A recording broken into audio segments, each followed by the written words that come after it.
आपल्या सांगली जिल्ह्यातून एका हुशार मुलाचा प्रताप ऐकायला मिळतोय आणि हा प्रताप माझ्यापर्यंत पोहोचवलाय त्या मुलाच्या आईनेच. आपल्या म्हणण्याचं कारण एकच आहे की मी स्वतः सांगली जिल्ह्यामधून आहे. त्या मुलाचा जर तुम्ही प्रताप ऐकला तर तुम्हाला सुद्धा वाटेल की जेवढे शिकलेले तेवढे हुकलेले असंच काहीच आहे. संपूर्ण प्रकरण ऐका, त्याच्यानंतर कमेंट्समध्ये तुमचं मत नक्की व्यक्त करा. आणि या व्हिडिओच्या माध्यमातून मी पालकांना पण काही गोष्टी सांगणार आहे आणि मुलांना पण काही गोष्टी सांगणार आहे. बऱ्याच वेळा काय वाटतं की आमची मुलं खूप हुशार आहेत असं काही पालकांना वाटतं आणि त्यामुळे मुलांकडे दुर्लक्ष केलं जातं. पण आपल्या माघारी मुलं काय करत असतात याचा थोडासा विचार करत चला किंवा याची थोडीशी चौकशी करत चला की ते नक्की आपल्याला जे सांगतात तेच करतात का. सांगलीपासून साधारणतः 9 ते 10 किलोमीटरवरती एक खेडेगाव आहे. त्या खेडेगावातील एक मुलगा आहे ज्याचे आई वडील शिक्षक आहेत. मुलगा पेशाने इंजिनियर झाला. त्याला जॉब करायचा नव्हता, त्याला काहीतरी वेगळं करायचं होतं म्हणून आई वडिलांनी त्याला सांगलीसारख्या शहरामध्ये स्पर्धा परीक्षेची तयारी करण्यासाठी ठेवला होता. तिथे तो रूम घेऊन राहत होता आणि रूम घेऊन राहत असतानाच घरातल्यांना वाटत होतं की हा स्पर्धा परीक्षेची तयारी करतोय, पण घरातून दिलेले पैसे याला पुरत नव्हते म्हणून ह्याने आय टीमध्ये जॉब करण्याचा निर्णय घेतला आणि डेव्हलपरचा 2-3 महिन्यांचा कोर्स केला आणि हा आय टीमध्ये जॉबला लागला सुद्धा. कारण हुशार होता, भरपूर हुशार होता. आय टीमध्ये चांगलं पॅकेज होतं, 12-13 लाखांचं पॅकेज होतं. मध्ये कुठेतरी 12-13 लाखांचा जॉब करत पैसे पण ह्याला मिळत होते आणि त्यातनं वेळ काढून हा अभ्यास करत होता. खरं तर स्पर्धा परीक्षा म्हणजे पार्ट टाईम करण्यासारखं आता राहिलेलं नाही आहे. मुलं फुल टाईम स्टडी करून सुद्धा स्पर्धा परीक्षेमध्ये यश मिळत नाही. त्याचं कारण एकच आहे की तयारी करणाऱ्या मुलांच्या संख्येमध्ये येणाऱ्या जागांची संख्या खूप कमी असते, त्यामुळे पॉईंटमध्ये रिझल्ट लागतो. पण कुठेतरी एक आविर्भावात आपण असतो की आपण खूप हुशार आहे आणि आपल्यासाठी ही गोष्ट खूप इझी आहे, असंच काहीच त्याला वाटलं असेल. म्हणून पैशाच्या लालचीपोटी त्यांनी जॉब करायला चालू केला. घरातल्यांना याची अजिबात कल्पना नव्हती. घरातून महिन्याला 10,000 रुपयाला मिळतच होते. त्याच्यावरती ह्याचा मेस, ह्याचा रूमचा खर्च तर भागत होताच, पण त्याचबरोबर जॉबमधून पण त्याला महिन्याला 1,00,000-1,25,000 रुपये मिळत होते. असं करून त्याने 5-6 महिने जॉब केला आणि मी जसं मगाशी म्हटलं व्हिडिओच्या सुरुवातीलाच की जेवढे शिकलेले तेवढे हुकलेले असतात. या पट्ट्याने असा पराक्रम केला की जॉब जॉब प्रोफाईल दाखवून बँकेचं लोन काढलं 15 लाख रुपयांचं. ते लोन काढलं 15 लाख रुपये आणि जॉबचे साठवलेले 5-6 लाख असे 20-22 लाख रुपये जमा केले आणि जॉबला रिझाईन देऊन टाकलं. स्पर्धा परीक्षेचा अभ्यास पण बंद करून टाकला आणि एका खोलीमध्ये स्वतःला कोंडून घेतलं आणि फुल टाईम शेअर मार्केटवरती काम करायला चालू केलं. शेअर मार्केट शिकायला चालू केलं. आपल्या पोरांचा सगळ्यात मोठा प्रॉब्लेम हा आहे की आपल्या पोरांकडे पेशन्स नाही आहेत. आपल्या पोरांना तूप खाल्लं की रूप आलं पाहिजे असं काहीसं वाटतं.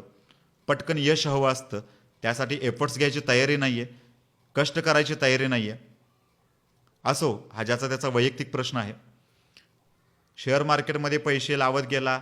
कॅपिटल मोठे असल्यामुळे, अमाऊंट मोठे असल्यामुळे बऱ्याच वेळा असं झालं की दिवसाला 50-50 हजार रुपये, 1-1 लाख रुपयाने प्रॉफिट काढलं. हा एवढ्या मोठ्या आविर्भावात गेला की हा याच्या मित्रांना सांगू लागला की 2 वर्ष थांबा, मी 500 कोटीचं जेट विकत घेणार आहे. असतो एखाद्याला कॉन्फिडन्स असा. निसर्गाचा फटका हा खूप मोठा असतो असं मला वाटतं. त्यामुळे एखादं यश मिळवायचं असेल किंवा एखाद्या ध्येयापर्यंत जर पोहोचायचं असेल तर काही पायऱ्या असतात. त्या पायऱ्या टप्प्याटप्प्याने पायऱ्या कव्हर करत जायचं असतं. डायरेक्ट शून्यावरून 100वरती उडी मारायला गेलात तर 100% तुमचा पाय मोडणार आहे, हे फार कमी लोकांना कळतं. आणि अशाच आविर्भावात तो सुद्धा होता. आता झालाय असा विषय की गेल्या 7-8-10 दिवसांपूर्वी मार्केट क्रॅश झालं. याच्यामध्ये 68 लाख रुपये त्याचे गेले. जेवढं कॅपिटल होतं तेवढं गेलं. याच्याही पुढे जाऊन तुम्हाला सांगतो, बँकेचे महिन्याला कर्जाचे हप्ते आहेत, ते हप्ते ह्याच्याकडून वेळेत देणं होत नाही आहे. बँकेचे कर्मचारी घरापर्यंत जात आहेत, हा मात्र त्या कर्मचाऱ्यांना घरापर्यंत पोचू देत नाही आहे. त्यांना कन्व्हिन्स करतो, त्यांच्या पाया पडतो, मित्रांकडून पैसे घेतो आणि त्या बँकेचा हप्ता भागवतो. 9 ते 10 मित्रांकडून याने एक अमाऊंट घेतलेली आहे. ते मित्र त्या पैशांसाठी सारखे त्याला फोन करतात, मेसेज करतात. हा कोणाचा फोन उचलत नाही, कोणाचे मेसेज स्वीकारत नाही आहे. घरातल्यांना याची काहीसुद्धा कल्पना नाही आहे. असंच धाडस करून एका मित्राने त्याच्या घरी हे सगळं सांगितलं आणि आता घरी ह्या सगळ्या गोष्टी समजल्या आहेत.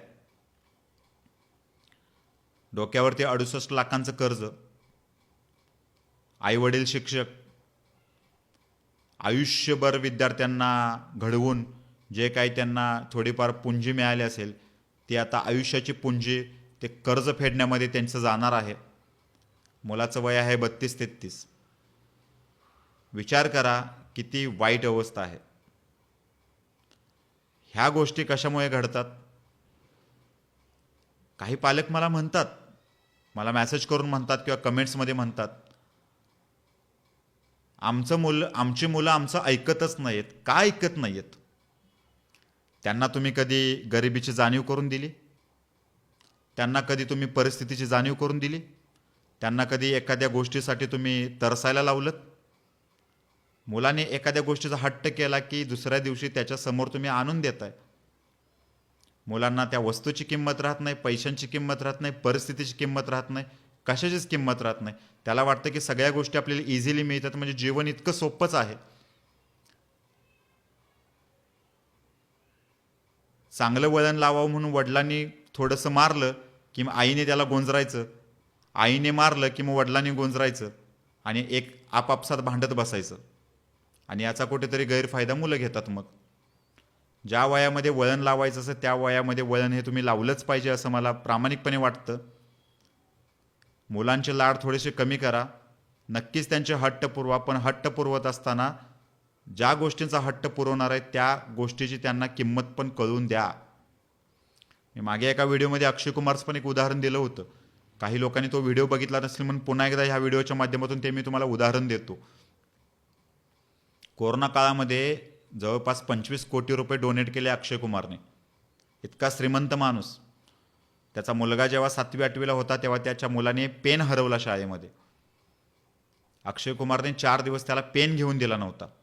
त्याचं कारण एकच होतं की माझ्या मुलाला त्या पेनाची किंमत कळाली पाहिजे.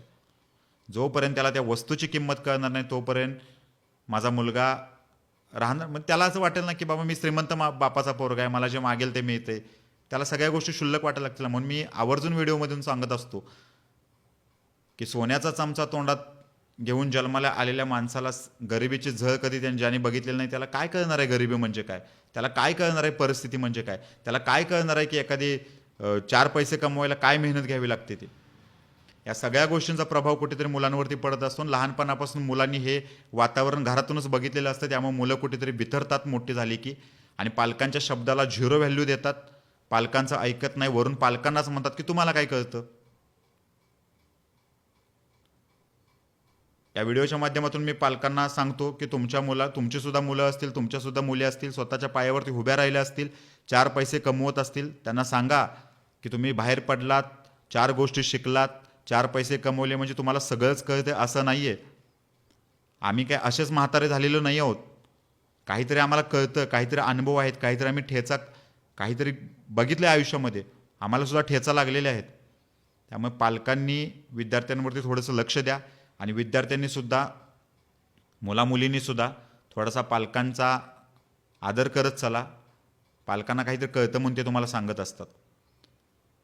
व्हिडिओच्या शेवटी एकच गोष्ट सांगतो की तुमचीसुद्धा मुलं जर बाहेर शिकायला असतील, तुमच्यासुद्धा मुली बाहेर शिकायला असतील तर त्यांच्याकडे थोडंसं लक्ष द्या. त्यांचं ॲक्च्युअलमध्ये काय चाललं आहे हे बघा. त्यांना कधीतरी सरप्राईज भेट द्या, म्हणजे तुम्हाला समजून जाईल की आपले किती पाण्यात आहेत ते.